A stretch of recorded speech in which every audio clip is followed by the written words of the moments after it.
Pornography has and always will find a vehicle to appear in our society. Whilst its industry is less so, consumption of pornography is often harmless. But what if you based your entire life around it? What if every decision you made, every relationship you formed, was vindicated by a need for sexual relations? How much would change? I found myself here in Nottingham to talk to this man. A man who has suffered from pornography addiction and then later on sex addiction. At the moment he's signing the confidentiality agreement that means we'll use a fake name on his behalf due to the subject matter. So from here on out we'll be calling him Kevin. And for Kevin, coming to terms with himself over these past few years has taken a lot, and so I want him to feel as though he can remain as open as he wants with me about his past experiences. So when did you find out that you were first addicted to pornography? Or when did you realise? Well, I remember the exact moment. What happened? There's nothing worse than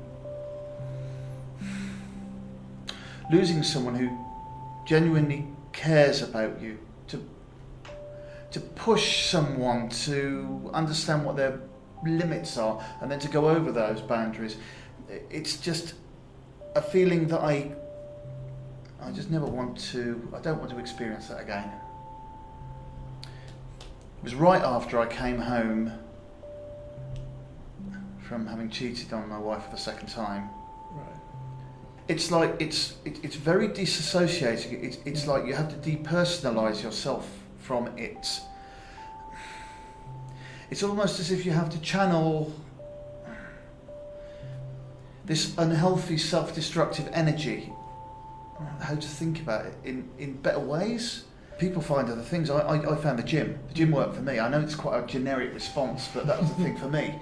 And I was speaking with some of the people in the workshops that I was involved with, and they found other things. I mean, for example, one woman was interested in rock sculptures, just turning it into a different shape, and actually, well, that really worked for her. It was her device. That was the thing that worked. Yeah.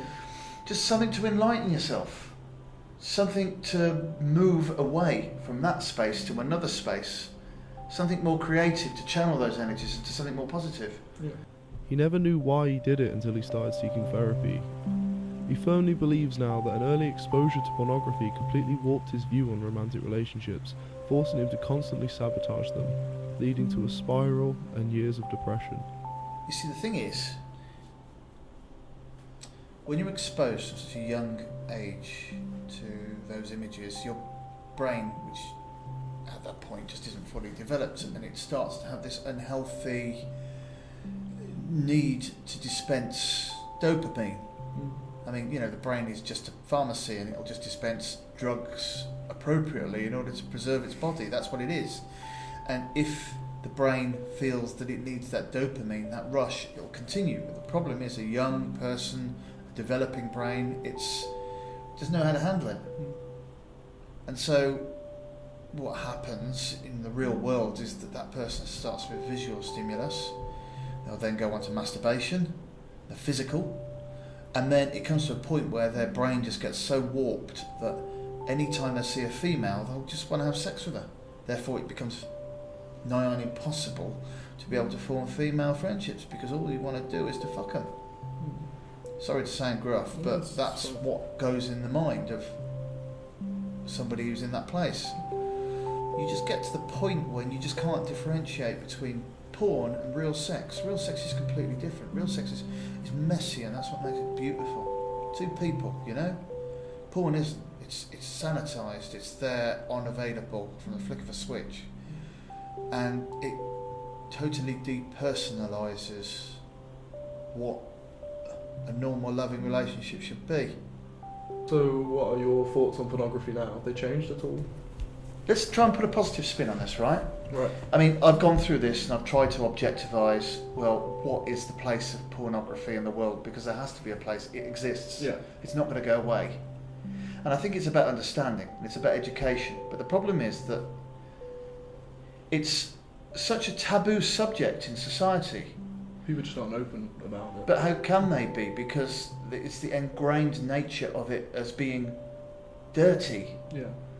But it's about how do you find a place where there is an age where it's appropriate to educate people the difference between porn and sex.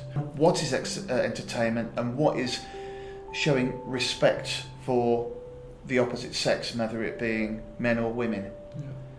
Primarily women, of course, because it's women who generally have more difficulty in the way that they're treated. Which is exactly what we're trying to make an argument for. The DSM5, which is the NHS's list of qualifying addictions, still does not class sex and pornography addiction as an actual problem, despite hundreds of thousands of case studies each year, a number that's tripled since the rise of the internet.